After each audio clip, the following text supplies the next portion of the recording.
Seydi Hadji Malick moom nag mooy buntam moo ñu jële ci ceddoog réer indi ñu ci diine ak tariqa moo ñu jële ci bakkan ak bànneexu bakkan indi ñu ci topp ak xàmmee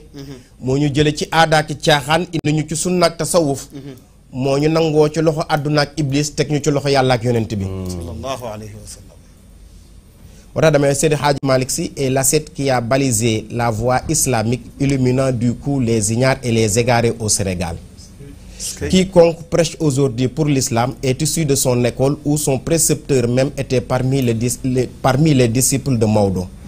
Bref, Seydi Hadji Malick Sy est le titulaire de chaire qui a professé pour ceux qui professent aujourd'hui d'une manière diachronique ou synchronique. Seydi Hadji Malick Sy a tiré son peuple des ténèbres de l'ignorance pour les mener vers la lumière, orientant ainsi les fidèles à l'orthodoxie islamique.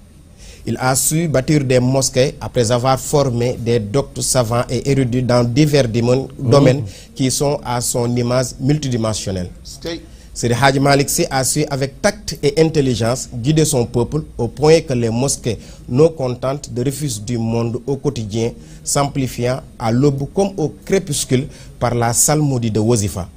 Et le vendredi soir par le zikr de Hadratou Djouma, ce qui justifie sans conteste son important apport dans l'islamisation au Sénégal. Seydi Hadji Malick était armé de sagesse, doublé de droiture, triplé de foi, quadruplé d'intrépidité. moo tax ma ni ku fi am xam-xam moo la jàngal wala kala jàngal ka ko jàngal Alaaji Malick mooy ko jàngal moo tax sëñ Babacar Sy amul woon sago ci Seydi Hadji Malick su ko mësaana sori day jooy ba naan hëja xal bi min xayaalin xad sara wa sabaani xad jafa tayful kara hëja qalbi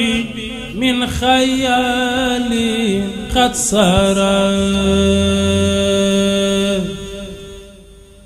wa sabaani قد جفا طيف كرا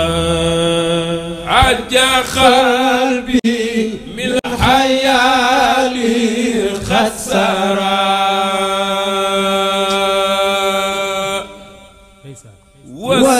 وسباني قد جفا طيف الكرا